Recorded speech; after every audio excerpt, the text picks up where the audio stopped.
ترقی یافتہ لوگوں اور قوموں میں بنیادی فرق ہوتا ہے اماؤنٹ آف ریڈنگ کا، یعنی کتنا پڑھتے ہیں اس کا۔ پسماندہ لوگ جو ہیں وہ عام طور پہ پوسٹیں پڑھتے ہیں، واٹس ایپ کی پوسٹ، فیس بک کی پوسٹ، اور جو ترقی یافتہ لوگ ہیں وہ عام طور پہ کتابیں پڑھتے ہیں، آرٹیکل پڑھتے ہیں۔ اچھا، مزے کی بات یہ ہے کہ یہ فرق آپ قرآن میں دیکھ سکتے ہیں۔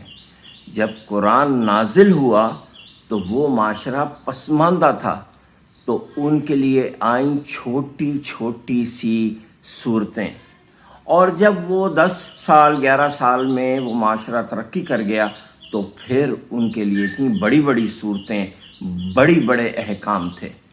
یہی فرق آج بھی قائم ہے اور پاکستانی معاشرے میں بھی دیکھا جا سکتا ہے۔ اب حل اس کا یہ ہے کہ آپ چھوٹی چھوٹی علمی تحقیقی چیزوں کو پڑھنا شروع کریں اور وہاں سے ترقی کرتے کرتے بکس تک جائیں۔ تو اس کا بیسک ٹول جو ہے آپ کے پاس وہ ہے بارڈ یا چیٹ جی پی ٹی۔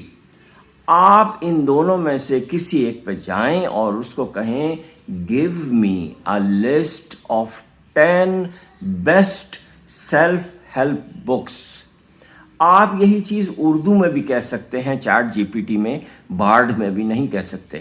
یعنی آپ کہیں گے کہ مجھے اپنے آپ کو بہتر کرنے کے لیے 10 بہترین کتابوں کا انتخاب کر کے دیں۔ یہ آپ رومن انگلش میں بھی لکھ سکتے ہیں، آپ اردو میں بھی لکھ سکتے ہیں۔